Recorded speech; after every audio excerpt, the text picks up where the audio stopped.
யாராரோ ஆசைப்பட்ட சேர்த்து வைக்கும் மன்ன கிளியே உன் வாழ்க்கை என்ன ஆச்சு நான் கேட்கிறேன்.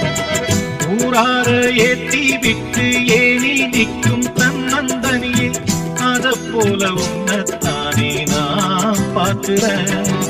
விதியோடு போது அடி தங்கச்சி குடிகார அண்ணன் இவவும் கட்டி காட்டால சோகம் தீரும் அதனால பாடுற.